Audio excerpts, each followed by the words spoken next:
Hello viewers, আজ আমরা 2024 সালের রায় মার্টিন প্রশ্নবিচিত্রা থেকে ইংরেজি বিষয়ে প্রথম পর্যায়ক্রমিক মূল্যায়নের মডেল অ্যাক্টিভিটি 7 তোমাদের যে স্কুলটা দেওয়া রয়েছে হাওড়া জেলা স্কুল, তার সিন প্যাসেজ, আনসিন প্যাসেজ এবং গ্রামার পোর্শন ডিসকাস করব। সো ভিউয়ার্স, তোমরা দেখো। ফার্স্ট অফ অল তোমাদের এখানে যে রিডিং কম্প্রিহেনশন সিনটা দেওয়া রয়েছে প্রোজ, এটা জেন হায়াত ইয়োলিনের লেখা দ্য উইন্ড ক্যাপ থেকে নেওয়া হয়েছে। আশা করি তোমাদের টেক্সট প্যাসেজ সকলের খুব ভালো করে পড়া হয়ে গেছে, তাই ভিডিওটিকে আর বড় না করে আমরা সরাসরি চলে আসছি প্রশ্নের উত্তরে। সো ভিউয়ার্স, তোমরা প্রশ্নের উত্তরগুলো একবার মিলিয়ে দেখে নাও কেমন। দেখো, একের এতে কী বলেছে, tick the correct answer from the given alternatives, অর্থাৎ প্রদত্ত বিকল্পগুলি থেকে সঠিক উত্তর বেছে নিয়ে টিক চিহ্ন দাও। দেখো, ফার্স্ট কোশ্চেনটা কী বলেছে, the lad had wanted to be a, অর্থাৎ বালকটি হতে চেয়েছিল কি। অপশান তিনটে রয়েছে, ডক্টর, সেলার, ফার্মার। নিশ্চয়ই তোমরা জানো সঠিক উত্তর হবে অপশান বি, সেলার, অর্থাৎ নাবিক।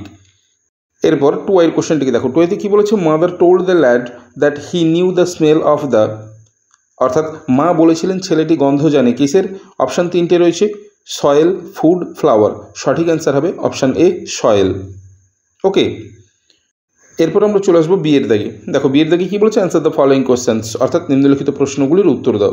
ফার্স্ট কোশ্চেনটা দেখো কী বলেছে, what did the boy know, অর্থাৎ বালকটি কী জানতো। তাহলে এর অ্যান্সার কী লিখবো, the boy knew the turn of the seasons and the smell of the soil, অর্থাৎ বালকটি ঋতুর পরিবর্তন জানতো এবং মাটির গন্ধ জানতো।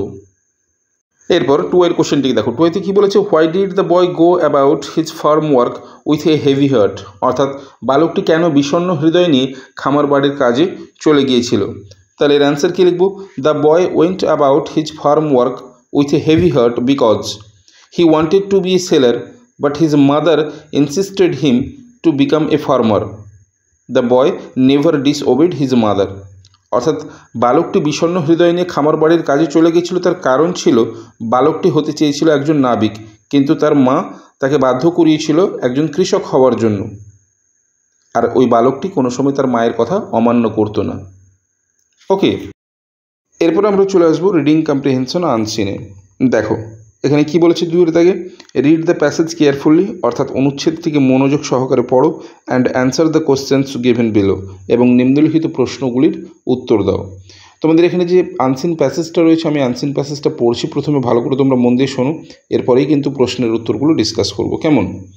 দেখো, on April 10, 1912, the luxury ship of the world set sail from Southampton in England to New York City, অর্থাৎ 1912 সালের 10ই এপ্রিল বিশ্বের বিলাসবহুল জাহাজ ইংল্যান্ডের সাউদাম্পটন থেকে নিউ ইয়র্ক শহরের উদ্দেশ্যে যাত্রা শুরু করে। সি ওয়াজ কল্ড টাইটানিক, অর্থাৎ সেই ছিল Titanic. This was her maiden voyage, অর্থাৎ এটাই ছিল তার প্রথম যাত্রা। She set out to cross the Atlantic ocean, অর্থাৎ সে আটলান্টিক মহাসাগর পাড়ি দিতে রওনা হয়। And she carried more than 2000 passengers, এবং সে 2000-এরও বেশি যাত্রী বহন করছিল। The Titanic was like a floating town, অর্থাৎ টাইটানিক ছিল ভাসমান শহরের মতো। Everyone called Titanic the finest ship in the world, অর্থাৎ টাইটানিককে সবাই পৃথিবীর সবচাইতে সুন্দরতম জাহাজ বলে মনে করত। Everyone was proud of her, অর্থাৎ সবাই তাকে নিয়ে গর্ব করত। C was as tall as a building with 15 story, অর্থাৎ সে ছিল 15 তলা বিল্ডিংয়ের মতো লম্বা। সো ভিউয়ার্স, এই ছিল তোমাদের আনসিন প্যাসেজ। এবার এখান থেকে যে প্রশ্নগুলো দিয়েছে চলো ডিসকাস করে নেওয়া যাক। দেখো, দুইয়ের এতে কী বলেছে, complete the following sentences with information from the above passage, অর্থাৎ ওপরের অনুচ্ছেদ থেকে তথ্য নিয়ে নিম্নলিখিত বাক্যগুলি সম্পূর্ণ করো। দেখো, আয়ের দাগে কী বলেছে, Titanic was the name of, তাহলে বাক্যটিকে সম্পূর্ণ করবার জন্য কী লিখব, the luxury ship which set sail from Southampton in England to New York city.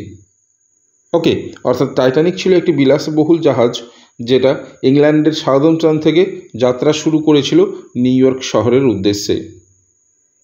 এরপর টু এর সেন্টেন্সটিকে দেখো, টু এতে কী বলেছে, the name of the country from where Titanic started it's maiden voice is, অর্থাৎ যে দেশ থেকে টাইটানিক তার প্রথম যাত্রা শুরু করেছিল সেটি হলো, তাহলে শূন্যস্থানে কী লিখব, ইংল্যান্ড, অর্থাৎ ইংল্যান্ড থেকেই প্রথম টাইটানিক তার যাত্রা শুরু করেছিল কেমন। এরপরে চলে আসবো আমরা দুইয়ের বিয়ের দাগে। দেখো, দুইয়ের বিয়েতে কী বলেছে, write T for true and F for false statements in the given boxes, অর্থাৎ যদি বিবৃতিটি সঠিক হয় তাহলে বক্সের মধ্যে টি লিখব, যদি ভুল হয় তাহলে এফ লিখব। দেখো, আয়ের দাগের স্টেটমেন্টটি কী বলেছে, the Titanic was a special ship, অর্থাৎ টাইটানিক ছিল একটি বিশেষ জাহাজ। নিশ্চয়ই এই স্টেটমেন্টে ট্রু, তাই বক্সের মধ্যে টি লিখব। এরপর 2i-তে বলেছে the Titanic was not so high, অর্থাৎ টাইটানিক খুব উঁচু ছিল না। এটি ফলস। কেন? কারণ আমরা পড়লাম প্যাসেজের মধ্যে টাইটানিক ছিল 15 তলা বিল্ডিংয়ের সমান। ওকে, এরপরে চলে আসবো আমরা গ্রামার অ্যান্ড ভোকাবুলারি সেকশনে। দেখো 3 থেকে কি বলেছে, write the opposite of the following words by choosing prefixes from the list, অর্থাৎ তালিকা থেকে উপসর্গ বেছে নিয়ে নিচের শব্দগুলোর বিপরীত শব্দ লেখো। দেখো আইডি থেকে কি বলেছে, it is possible for him to lift the chair, পসিবলের তলায় আন্ডারলাইন করা আছে, তাহলে পসিবল থেকে হবে ইম্পসিবল। এরপর 2i-তে রয়েছে you can not be respectful towards women, তাহলে রেসপেক্টফুল থেকে হবে ডিসরেসপেক্টফুল। এরপর আমরা চলে আসবো 4 দিকে। দেখো 4 দিকে কি বলেছে, fill in the blanks with proper forms of the verbs given in the brackets, অর্থাৎ বন্ধনীর মধ্যে যে ভার্ব ফর্মগুলো দেওয়া রয়েছে তার সঠিক ফর্ম বসিয়ে শূন্যস্থানগুলি পূরণ করো। দেখো আইডি থেকে বলেছে দ্য ম্যাজিশিয়ান ড্যাশ, ব্র্যাকেটে ভার্ব ফর্ম দেওয়া রয়েছে show a good many tricks, তাহলে এখানে শো থেকে হয়ে যাবে শোড। এরপর 2i-তে বলেছে দে আর ড্যাশ, ব্র্যাকেটের মধ্যে ভার্ব ফর্ম দেওয়া রয়েছে play the sitar in an orchestra, এখানে প্লে থেকে হয়ে যাবে প্লেয়িং। সো ভিউয়ার্স, এই ছিল তোমাদের মডেল অ্যাক্টিভিটি 7 হাওড়া জেলা স্কুলের সেন প্যাসেজ, আনসেন প্যাসেজ এবং গ্রামার পোর্শনের সম্পূর্ণ ভিডিও। কেমন লাগলো তোমরা অবশ্যই আমাকে কমেন্ট করে জানাবে। এছাড়া তোমরা যারা আমার চ্যানেলে নতুন, অবশ্যই চ্যানেলটিকে সাবস্ক্রাইব করে রাখো পরবর্তী সময় এরকম আরও ভিডিওগুলি পাওয়ার জন্য। সো আজকের জন্য এই পর্যন্তই, কথা হবে নেক্সট ভিডিওতে। Till then, by.